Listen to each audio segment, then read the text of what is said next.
bit about, I think, Steve, you mentioned net zero, and clearly there's been I think, change in climate change thinking, or more importantly, in terminology over the last year or so, where we've seen people, a year, 2 years ago, we were talking about climate change, talking about carbon neutral, which is rather a woolly phrase, and now we see very clearly that the terminology coming through is net zero. But the transition from a more perhaps slightly vaguer set of terminology through to net zero, do we have thoughts on what that means for business, and how and how that change in thinking about becoming more rigorous is going to affect businesses? Tony, perhaps, or Steve, to you first. So during just prior to COP, we had this sort of, we've been operating in a sort of a pre-definition phase for zero carbon and net zero carbon. Just prior to COP, that we got the definition sorted out, and in a lot of the work that we do, and to Tony's point, there's quite a lot of confusion around what zero carbon is and what net zero is. So if I have a minute, I could probably try and explain it.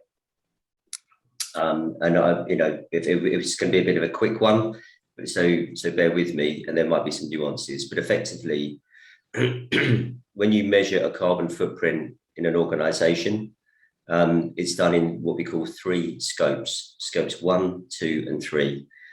Scope 1 is the fuel that your organization burns. That could be in its real estate in terms of gas or fuels for heating or manufacturing processes.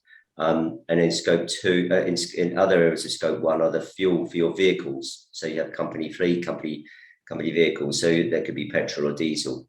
So scope 1 is sort of fuels that you burn. Scope 2 is the electricity that you consume and its transmission. So really, scope 1 and 2 are actually quite easy for companies to measure.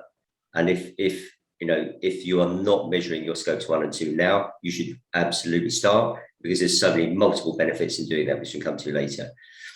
With zero carbon, you need to measure scopes 1 and 2, but for zero carbon, you also need to measure scope 3, which basically, other than what's in scope 1 and 2, is literally everything else that your organization does and consumes.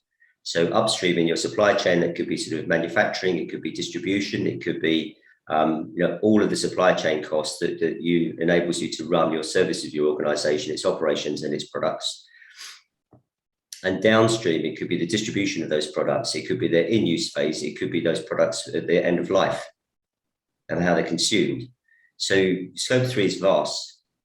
And the difference with sort of zero carbon and what it's bringing into play is a better understanding of an organization's carbon footprint. So it has a direct emissions, but also where it has influence and its responsibilities. So zero carbon requires you to take scopes 1 and 2 down to 0, and it requires you to reduce scope 3 by at least 90%. And zero carbon also requires you to do that in a timely way. So it requires you to reduce your scopes 1, 2, and 3 by at least 50% by 2030, which is only 8 years away, right? So number one, you've got to measure this stuff. And number two, in actual fact, you need a reduction plan in the public domain to show how you're reducing it by at least 50% by 2030. And then the remainder can be done by 2050. Now, we can come to target setting later in this conversation. But the issue here is this, is that if you are in a place where an organization that you work with has set a net zero carbon target, their scope 3 is your scope 1 and 2.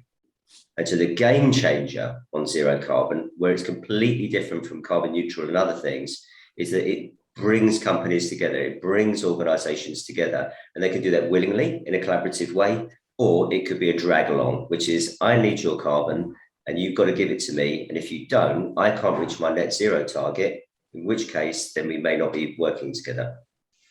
That's the implicit sort of threat. I'm going to add one more thing, just lastly.